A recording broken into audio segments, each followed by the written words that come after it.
Our story this week is from Phil Truman, who you'll find on medium.com.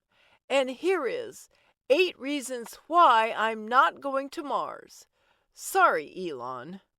Several billionaires, Elon Musk, Bobby Bigelow, Gerald McBoing Boing, have been talking about sending people to Mars, not only to look around, but to settle down and live there.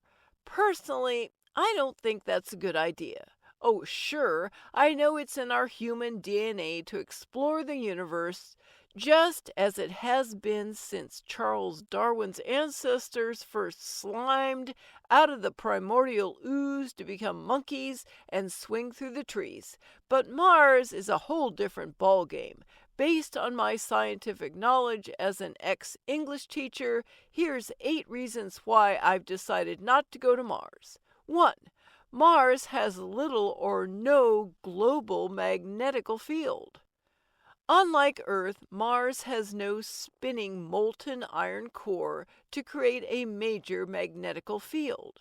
Scientists like Neil deGrasse Tyson and Bill Nye don't really know why Mars' core cooled and quit spinning, while other scientists like Al Gore blame President Trump. But the upshot is, with little or no magnetosphere, the beaches and pools on Mars, more on this later, would be awash with UVs, ergo no sunbathing. Well, you could, but only for about 999 milliseconds, otherwise you'd end up looking like an over-nuked hot pocket with a bad tan line below your neck. That's because you also can't breathe on Mars without a helmet, and who wants to wear a helmet when sunbathing? I am almost positive starting out there will be very strict helmet laws on Mars. 2. Mars has a very long year. A year on Mars is 687 days. That means each season is 171.25 days long. This will cause a lot of problems. First, the baseball and basketball seasons will last 10 months at least. Then their wild card, divisional, and league playoffs will go another 4 months, with each series consisting of the best 11 of 14.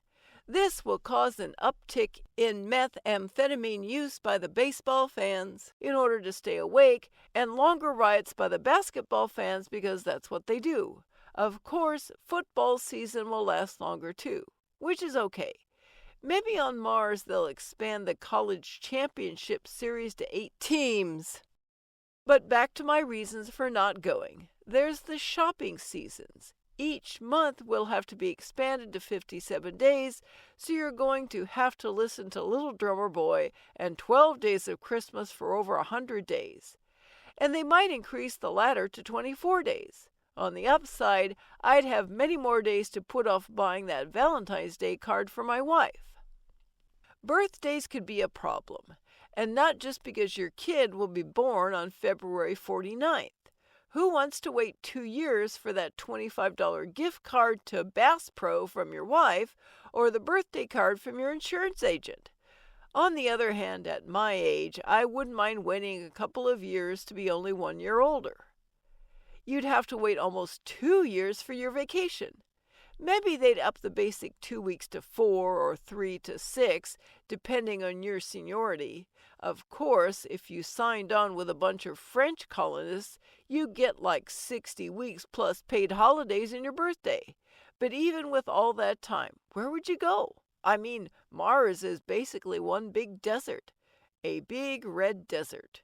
No forests, no oceans, no beaches, no trendy overpriced coffee shops, no Wi-Fi. NASA does advertise one big-ass canyon you can visit. But, if you've seen one big-ass canyon, you've seen them all. Another tourist attraction would be the big Elvis face, but I think it's closed for repairs. 3. Mars boasts no oceans, no beaches, no forests. If you've got no seas, you got no seafood. I'm not a big fan of seafood, but others no doubt would miss lobster, clam chowder, blowfish, kelp, and Krabby Patties. I had calamari once. To be honest, I've eaten rubber bands that tasted better, but that's just me. I guess no beaches would be a moot point with the sunburn thing unless you wanted to go there for spring break, which I don't. With no forest, there would be no firewood, and it gets very cold on Mars. 4. It gets very cold on Mars. Mars is way farther from the sun than Earth and gets about half the sunlight.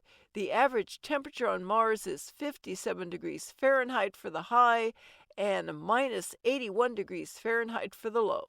However, if you measure it in Celsius, it's not so cold. It can get down to minus 284 degrees Fahrenheit in some parts, but it's a dry cold, so it probably wouldn't feel like minus 284. 5. Mars has atrocious weather. Mars has 2 types of weather. 1. Sunny and cold. 2. Windy and dusty and cold, with widely scattered dust devils.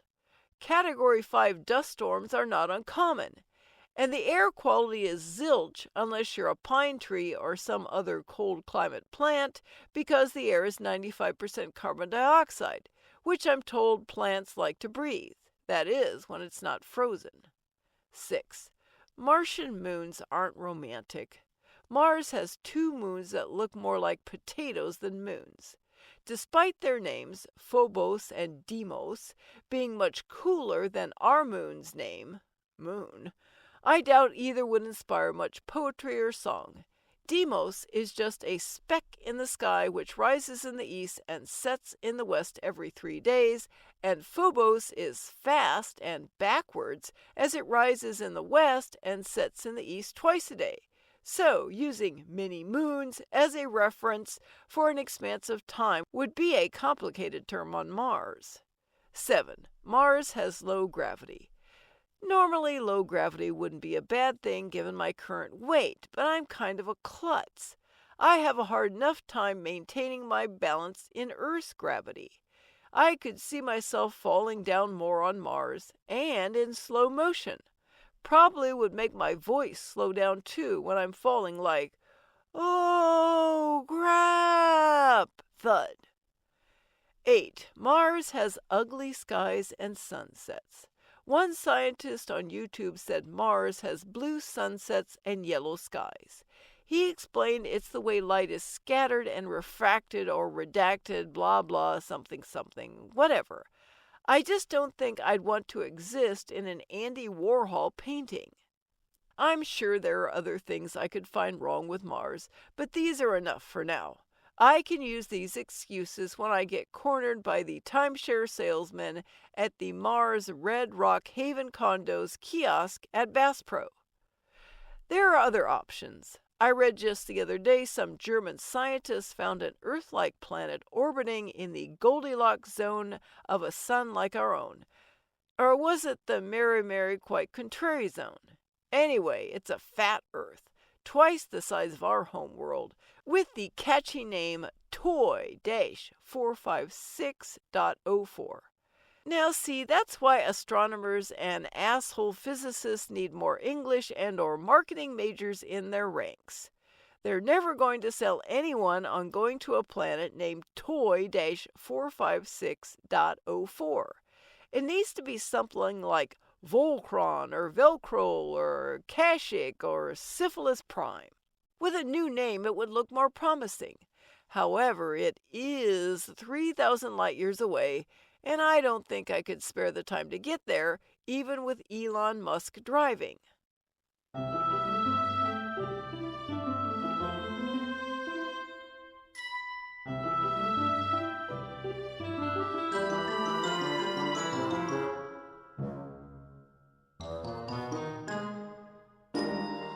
Thanks for listening.